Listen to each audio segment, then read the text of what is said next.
नमस्कार दोस्तों, स्वागत है आप सभी का हमारे YouTube चैनल में। आज की ये कहानी जीवन की तमाम छोटी बड़ी और तमाम तरह की समस्याओं से परेशान लोगों की समस्याओं का समाधान करेगी। बहुत समय की बात है, एक गांव में एक किसान रहता था। वह किसान अपने गांव की परेशानियों से बहुत दुखी था।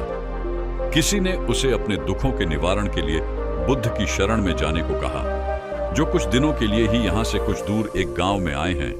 वो निश्चय ही तुम्हारे सभी दुखों का निवारण जरूर करेंगे। उस व्यक्ति की बात सुनकर किसान महात्मा बुद्ध की शरण में गया, यह सोचकर कि बुद्ध उसे उसकी समस्याओं, मानसिक पीड़ा, तनाव और दुखों से मुक्ति दिलाएंगे। इसलिए वह महात्मा बुद्ध के पास पहुंचा। उस किसान ने बुद्ध से कहा कि हे बुद्ध, मैं एक किसान हूं, मुझे खेती करना पसंद है, लेकिन बारिश कभी भी पर्याप्त नहीं होती और मेरी फसलें बर्बाद हो जाती हैं।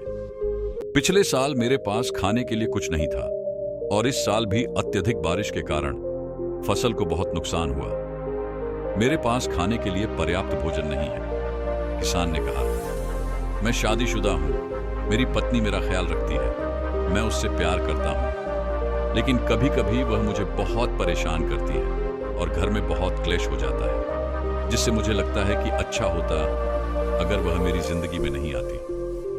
और मेरे 2 बच्चे भी हैं।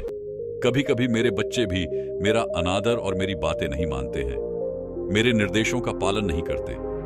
किसान लगातार बुद्ध को अपने दुखमय जीवन के बारे में ऐसी तमाम बातें बता रहा है। बुद्ध उस दुखी किसान की समस्या को ध्यान से सुनते रहे।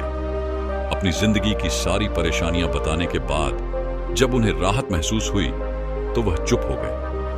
अब उसके पास बताने के लिए कोई और समस्या ही नहीं बची थी। अब वह चुपचाप बैठकर बुद्ध की ओर देख रहा था और अपनी समस्या का समाधान पाने के लिए बुद्ध के उत्तर की प्रतीक्षा कर रहा था। लेकिन बुद्ध चुप थे। किसान ने फिर कहा, हे बुद्ध, मैं आपकी शरण में आया हूं, कृपया मेरे जीवन की इन समस्याओं का समाधान करें। बुद्ध ने कहा, मैं तुम्हारी कोई मदद नहीं कर सकता। किसान आश्चर्यचकित होकर बोला, अरे ये आप क्या कह रहे हैं? सब कहते हैं कि आप सबके दुख दूर कर देते हैं, तो क्या आप मेरी समस्याएं हल नहीं करोगे? इसलिए कि मैं एक गरीब किसान हूं। बुद्ध ने कहा, मुश्किलें हर किसी के जीवन में आती हैं। जीवन में दुख और परेशानियां आना स्वाभाविक है। व्यक्ति के जीवन में अक्सर उसके कर्मों के अनुसार परिस्थितियां बदलती रहती हैं, जिससे सुख, दुख, निराशा और क्रोध आता है। नए रिश्तों का बनना, पुराने रिश्तों का बिगड़ना, रिश्तों में मिठास और कड़वाहट, ये सब सामान्य है। यह जीवन का हिस्सा है और यह जीवन का चक्र है। हकीकत तो यह है कि हम सभी के जीवन में 83 प्रकार की कठिनाइयां हैं। इन कठिनाइयों का समाधान आप और मैं नहीं कर सकते, कोई नहीं कर सकता। जिंदगी और जिंदगी में बनने वाले रिश्ते स्थिर नहीं होते। एक दिन रिश्तेदार भी चले जाएंगे और जिंदगी भी खत्म हो जाएगी, लेकिन ये समस्याएं वैसे ही रहेंगी जैसे आज आपकी जिंदगी में हैं और कल किसी और की जिंदगी में होंगी। इस पर किसान अपना नियंत्रण खो देता है और क्रोधित हो जाता है और ऊंची आवाज में बुद्ध से कहता है कि हर कोई कहता है कि तुम्हें एक महात्मा, एक सिद्ध पुरुष, एक प्रबुद्ध व्यक्ति होना चाहिए। मैं इस विश्वास के साथ यहां आया हूं कि आप मेरी मदद करेंगे। यदि आप मेरी समस्याएं हल नहीं कर सकते तो मेरा यहां आना व्यर्थ था। हर कोई झूठ बोलता है कि वे समस्याओं का समाधान करते हैं। आपने मेरी एक भी समस्या का समाधान नहीं किया। तुमसे अच्छे तो वह महात्मा हैं जो 2 वर्ष पहले मेरे घर आए थे। उन्होंने मेरे लिए यज्ञ कराया, दान दक्षिणा दिलवाई और मेरे मन को असीम शांति मिली। कुछ सुख भी बढ़े और कुछ दुख भी कम हुए। लेकिन तुमने मेरी कोई भी समस्या हल नहीं की, पर तुमने मुझे सीधा सीधा मना कर दिया। बुद्ध ने कहा, क्या वह सब करने से जीवन के सारे दुख समाप्त हो गए? इतना कुछ करने के बाद भी अब आप इतने परेशान क्यों हैं? अब आप पहले से भी ज्यादा दुखों से घिर गए हैं। तात्पर्य यह है कि जीवन में दुख कभी समाप्त नहीं होते। किसान बोला, तो क्या मैं मान लूं कि तुम मेरी मदद नहीं कर सकते? यदि आप ऐसी छोटी छोटी बातों का समाधान नहीं कर सकते तो आपके उपदेशों का क्या लाभ? बुद्ध ने कहा, मैं तुम्हारी 84वीं समस्या का समाधान तो नहीं कर सकता, लेकिन हां, मैं तुम्हारी 84वीं समस्या का समाधान अवश्य कर सकता हूं। किसान आश्चर्यचकित हो गया और बोला, 84वीं समस्या क्या है बुद्ध? बुद्ध ने कहा, यानी कि तुम अपने जीवन में कोई समस्या नहीं चाहते। आपकी सारी समस्याएं इसी समस्या के कारण उत्पन्न हुई हैं। यदि आप इस तथ्य को स्वीकार कर लें कि जीवन में समस्याएं मौजूद हैं और समस्याएं जीवन का हिस्सा हैं, तो आप जीवन की समस्याओं से विचलित नहीं हो पाएंगे। आप जीवन में आने वाली समस्याओं से विचलित हो जाते हैं क्योंकि आपको लगता है कि आप दुनिया के सबसे दुखी व्यक्ति हैं, जबकि सच्चाई यह है कि हर किसी को अपना दुख सबसे ज्यादा महसूस होता है।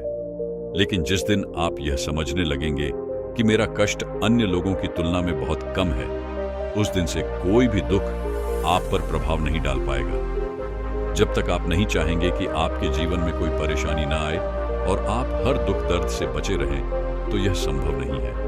ऐसे में छोटा सा दर्द भी आपको बेचैन कर देगा और आपकी मानसिक शांति भंग कर देगा। अगर आपके जीवन से परेशानियां पूरी तरह से दूर हो जाएं, अगर आपको हर दिन हर पल बिना दुख और कठिनाइयों के जीवन जीने को मिलेगा, तो आप ज्यादा दिन तक ऐसा नहीं जी पाएंगे। एक समय आएगा जब आप हर दिन एक ही तरह की जिंदगी जीने से पूरी तरह से तंग आ जाएंगे और ऊब जाएंगे, क्योंकि जीवन में किसी भी चीज की अधिकता जीवन के लिए भयानक समस्याएं पैदा करती है। आरामदायक जीवन जीने से आप मन और शरीर दोनों से विकलांग हो जाएंगे। तो ऐसे जीवन का क्या फायदा जो बाद में आपको नर्क जैसा जीवन जीने पर मजबूर कर दे? जिस तरह खाना खाने का असली आनंद तभी मिलता है जब बहुत भूख लगी हो, और पानी पीने का असली मजा तभी आता है जब बहुत प्यास लगती है, उसी तरह जीवन के तमाम दुखों और परेशानियों को झेलने के बाद ही खुशी का आनंद मिलता है। इसीलिए जीवन में सुख और दुख अलग अलग रूप में आते रहते हैं। हम चाहकर भी जीवन से सुख दुख को खत्म नहीं कर सकते, लेकिन उनसे इतना ऊपर जरूर उठ सकते हैं कि कोई भी बड़ी समस्या हमारे मन को विचलित न कर सके। इसके लिए अपने मन को शक्तिशाली बनाएं, धैर्य रखें और प्रतिदिन आध्यात्म का ध्यान करें। अपना ज्ञान बढ़ाओ, यह आपके जीवन की सभी समस्याओं का समाधान है। इसे जीवन की चतुर्मुखी समस्या का समाधान कहा जाता है। महात्मा बुद्ध का यह अद्भुत ज्ञान पाकर किसान संतुष्ट हो गया और उसका मन बिल्कुल हल्का हो गया। मन में जो समस्याएं परेशान कर रही थीं, उनके प्रति जिज्ञासा शांत हो गई। किसान ने अपनी आंखें बंद कर लीं और आनंद का अनुभव करने लगा। किसान को समझ आ गया कि वह अब तक क्या गलती कर रहा था, और वह बुद्ध के चरणों में गिर गया और उनसे क्षमा याचना करने लगा। और क्षमा याचना करने के बाद महात्मा बुद्ध से आशीर्वाद और उनका धन्यवाद किया, और वह वहां से अपने घर वापस लौट गया। तो दोस्तों, आशा करता हूं कि महात्मा बुद्ध की इस कहानी से आपके जीवन की कई समस्याएं समाप्त हो गई होंगी, या कुछ समस्याओं का समाधान जरूर मिल गया होगा। तो दोस्तों, ये कहानी आपको कैसी लगी? यदि आपको वीडियो अच्छी लगी हो तो वीडियो लाइक करें और हमारे चैनल को भी सब्सक्राइब जरूर करें। धन्यवाद।